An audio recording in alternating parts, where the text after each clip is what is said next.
vocês? Eu sou a Edilene, criadora de conteúdo aqui desse canal Graça e Beleza. Hoje eu vim fazer com vocês um crochê e fala, né? Uma coisa assim. Perguntaram pra mim da minha história no crochê. Eu já tinha postado a história do crochê nesse vídeo, só que eu andei apagando alguns vídeos aí quando eu tive que parar, né, com crochê. Aí eu comecei a postar essa coisa de casa. E aí eu apaguei. Então agora, como eu voltei, né, a postar coisas do crochê, então me perguntaram como que foi. E eu vou contar um pouquinho da minha história com crochê para vocês. E se vocês não forem inscritos no canal, gente, se inscreva, curta, compartilha, deixa um emoji, um comentário, que assim o YouTube entende que o vídeo é bom e manda para mais pessoas. Ativa o sininho de notificação, sempre que eu postar um vídeo novo, o YouTube notificará vocês. E vocês vão ficar por dentro de tudo que eu postar aqui. Me segue também lá no Instagram, o meu Instagram é Graça e Beleza Crochê. E é a mesma foto daqui do YouTube, tá? Aí vocês acompanham lá, porque lá eu posto tudo em tempo real. Então, gente, a minha história no crochê começou quando eu tinha 10 anos. 10 anos. Por incrível que pareça, quem me apresentou o crochê, quem me deu a minha primeira agulha de crochê, minha primeira agulha e minha primeira linha, eu me lembro como se fosse hoje, que era um novelo de linha fina, laranja. Foi a minha avó materna. A gente morava numa cidadezinha bem pequenininha, no Paraná, chamada Corumbataí do Sul. E eu tinha uma vizinha, e essa vizinha fazia crochê. E eu sempre fui muito futriqueira, né? Gostava de fazer essas coisas. Dessa parte do artesanato eu puxei pra minha avó paterna, não pra minha avó materna. Minha avó materna, não lembro dela fazer essas coisas, mas a minha avó paterna fazia muita coisa linda de artesanato. Crochê, eu não me lembro dela fazendo, mas ela fazia tricô, fazia aqueles sabonetinhos, cestinha de sabonetinho. Que mais? Fazia uns tapetes de retalho, fazia bolsa. Quantas vezes eu saí com ela para vender bolsas? Então, assim, a parte do artesanato, a parte de gostar de sempre estar fazendo uma coisa ou outra, né? Puxei da minha avó paterna. E aí, a minha vizinha, né, fazia e eu tinha interesse. Um dia, a minha avó materna foi viajar, foi passar lá uns dias na nossa casa. E que ela mora em outra cidade. E aí ela viu o meu interesse. Aí ela foi e comprou uma agulha fina e uma linha fina também, né? Uma linha laranja, para mim aprender. Aí eu comecei a aprender com a minha vizinha, né? Fui aprendendo. Aí, mas como criança não leva nada a sério, né? Aí parei. Aí depois foi passando o tempo, a gente mudou dessa cidade, veio para Americana, aqui onde eu moro hoje, Americana, em São Paulo. E aí depois que eu casei, que eu já tive, isso eu tinha 10 anos, eu casei com 17, a minha filha já tinha quase 2 aninhos, quando eu voltei a me interessar de novo pelo artesanato em si. Mas eu comecei fazendo o ponto cruz, né? Comecei a fazer o ponto cruz, aí depois comecei a fazer biquinho em toalhinha, essas coisas assim. Aí fui pegando gosto de novo. E aí quando eu mudei eu mudei pra Limeira, né? Que era uma outra cidade que meu marido foi trabalhar, e a gente mudou, ficou um tempo morando lá. E aí quando eu voltei a mexer com crochê mesmo, eu já tinha os meus 2 filhos maiorzinhos já, né? Tinha o meu filho, ele estava mais ou menos com 5 anos, o mais novo. E aí eu comecei a fazer, né? E aí fiz um bom tempo, depois dei outra parada. Aí quando chegou a pandemia, eu era manicure. Eu fazia unha, né? A minha filha, a gente trabalhava juntas. E eu fiquei a pandemia toda sem fazer unha, porque eu não podia, né? Aí o que eu fiz? Eu me redescobri no crochê. Aí comecei a fazer crochê, fazer, e aí foi indo, fui voltando. E por incrível que pareça, gente, todo mundo fala que a fruta não cai longe do pé, né? Eu nasci na cidade do crochê. Eu nasci em Barbosa Ferraz, Paraná. É a cidade do crochê. E eu sempre amei o crochê, né? Só que como eu tenho a fibromialgia, eu andei fazendo bastante, né? Eu vendia bem e tudo. Só que atacou muito a minha fibromialgia. Eu tive que parar com o crochê. E o crochê ele já me tirou de várias crises, né?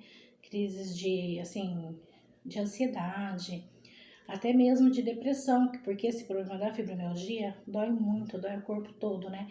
Então, querendo ou não, isso deixa a gente deprimida, porque tudo que você faz não resolve, não melhora. Então, isso vai te deixando muito mal. E aí, o que me ajudava era o crochê. Porque o crochê você está fazendo, você vai longe, né? Ali. E aí, depois eu tive que parar. Parei um bom tempo de novo, fiquei mais de um ano sem o crochê. Aí agora eu voltei de novo a fazer. Mas assim, gente, o que eu quero dizer, quero deixar para vocês é o seguinte: quando a gente gosta de fazer uma coisa, a gente tem que correr atrás do que a gente gosta, porque tudo que você faz porque gosta, dá certo. Agora, se você fizer uma coisa só para agradar as pessoas, não adianta. Porque olha, eu tentei o ponto cruz, não me adaptei. A única coisa que eu não sei fazer do artesanato é o tricô, porque eu não dou muito certo com aquelas duas agulhas junto ao mesmo tempo, não. Aquilo lá me banana a cabeça.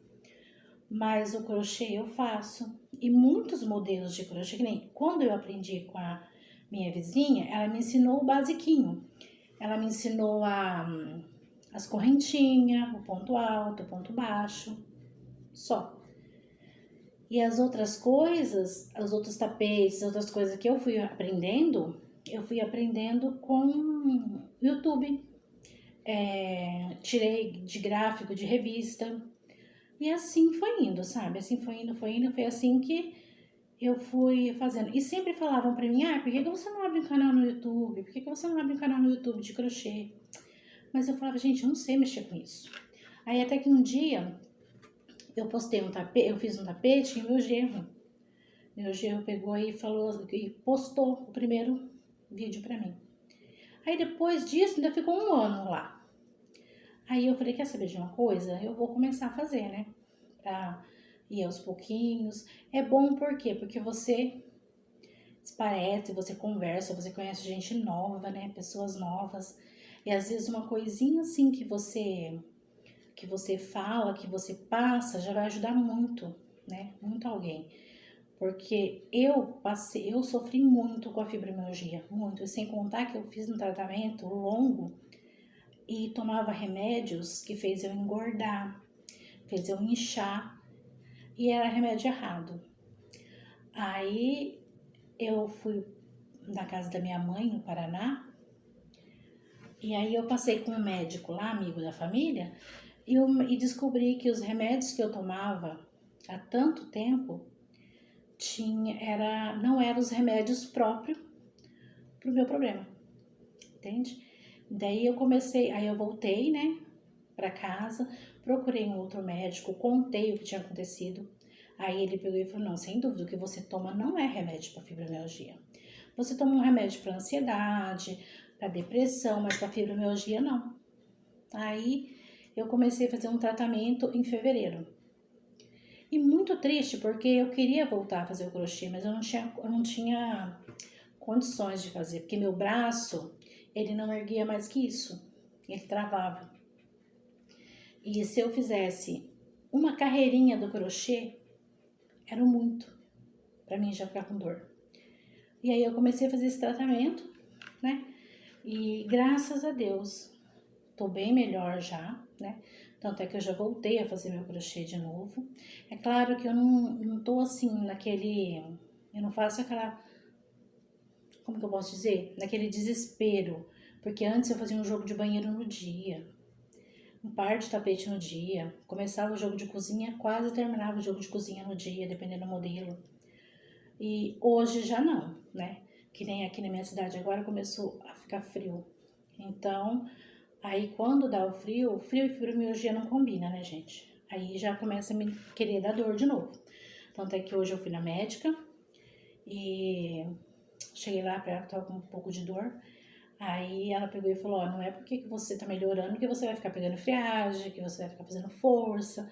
Porque a gente que é dona de casa, não tem como, né? Se você vai fazer alguma coisa e você tá sozinha, porque aqui todo mundo trabalha, eu fico em casa, só eu fico em casa. Não que eu não trabalhe, né? Porque a gente trabalha em casa e trabalha no crochê também, né? Mas aí eu tô sozinha. Então, às vezes, peço meu marido fazer alguma coisa no fim de semana, quando é uma coisa assim que não tem como mesmo eu fazer. Aí peço para que ele faça. Mas é bem tranquilo. Agora eu já tô bem mesmo, graças a Deus. E o crochê ele sempre me tirou de muitas crises de ansiedade, muitas crises inclusive muitas dores, porque às vezes, que nem no caso eu falo pro meu marido, às vezes eu tô na correria, faço alguma coisa assim, eu falo pra ele assim, sento na sala e falo assim, agora eu vou relaxar, pego meu crochê, porque daí o crochê ele relaxa. É que nem eu falo, a gente viaja, gente. A gente tá fazendo crochê, você vai pensando o que você tem, o que você vai fazer, o que você pode fazer. Porque a gente que tem esse dom do artesanato, gente, você pega um cone desse aqui, você faz coisas lindas. Quem que fala que um cone desse aqui vira isso aqui? Fala pra mim. E quem faz virar isso aqui? A gente.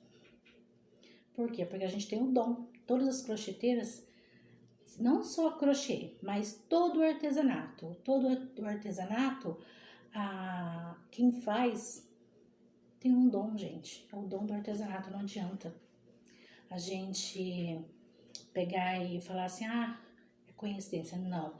Sem contar também que tem as dores por trás do crochê? Tem. Se você ficar, se você não fazer um alongamento, somente nas mãos, né? Sem exercício nas mãos, um alongamento, você vai ficar com dores? Vai. O crochê também não é só um mar de rosas, não. Não vamos romantizar o crochê, porque também não é romântico. É uma coisa boa, você tem a sua renda com ele, faz muito bem, né, pra mente da gente também. Só que ele também, se você não souber a quantidade de fazer, como fazer, ele também te prejudica, né? Ele também faz com que você tenha dores, não faça mais, daí pare de fazer crochê. Então tem tudo isso, gente, tem um monte de coisa, tem os pós e os contras no crochê. Tem as coisas boas e tem as coisas ruins, né? Então é isso. Então a minha história no crochê é essa, gente. Eu comecei com crochê, eu tinha 10 anos de idade. Quando eu ganhei a primeira agulha da minha mãe, da minha avó, da mãe da minha mãe, né? Da minha avó, que hoje nem a minha avó materna e nem a minha avó paterna é viva mais, já são falecidas, mas eram duas pessoas assim sensacional, cada qual ao seu jeito, né? Que a minha outra avó, a mãe da minha mãe, eu não me lembro dela fazer artesanato, mas ela tinha muitas outras qualidades, né? E a minha avó paterna também. Então, assim, eu só tenho a agradecer mesmo a ela, que me deu a primeira agulha, porque na época a gente não tinha condições de ficar comprando essas coisas. E querendo ou não, naquela época, isso pra mim ia ser um super. Pra quê que meu pai e minha mãe iam gastar dinheiro pra comprar uma agulha e um novelo de linha pra mim? Era uma criança. Quem garantia que eu ia pegar e ia querer fazer? Não, criança nunca, às vezes nunca quer ficar fazendo as coisas, né? Mas eu agradeço a minha avó por ter acreditado em mim, né? E querendo ou não, eu acho que para fazer um gosto da neta, ela acabou comprando. E querendo ou não, aquilo virou minha profissão, né? Porque hoje é uma coisa que eu faço, eu ganho meu dinheirinho, né? Para fazer minhas coisas. Me faz muito bem, né? Hoje, se eu quero fazer alguma coisa para os meus netos, para minha mãe, para minha filha, ou até mesmo para minha casa, se eu quero fazer tal, eu quero dar de presente para uma pessoa, eu sei para fazer, entendeu? Então é isso, gente. O crochê é bom, muito bom. Pra mim ele é muito bom, pra mim ele sempre ajudou muito. Então é isso, e quem não fosse inscrito no canal, se inscreva, curta, compartilha, deixe um emoji, um comentário, porque daí sempre que eu postar um vídeo novo, o YouTube notificará vocês, tá? E aí vocês vão vendo aqui, nesse canal aqui agora, sempre vou postar, vou tentar fazer blog da semana, vou tentar fazer blog das peças, né? Não sei com qual frequência que eu vou postar, porque, sim, depende da gente ter conteúdo ou não, né? Então, se eu conseguir ter bastante conteúdo, aí eu posto mais vezes na semana. Se não, eu posto 3 vezes na semana. Eu também tenho que comprar um celular que tenha mais memória, porque o meu celular não tem muita memória. Então, conforme eu começo a gravar vídeo, ele dá memória cheia. E aí eu vou exportar o vídeo, não consigo exportar, tenho que excluir os outros vídeos que eu já gravei. Então, assim, é bem complicado. Mas da maneira que eu for conseguindo, eu vou postando pra vocês as coisas, tá bom? E é isso. Então, fiquem com Deus. Deus abençoe muito a vida e a família de vocês. Tchau e até o próximo vídeo.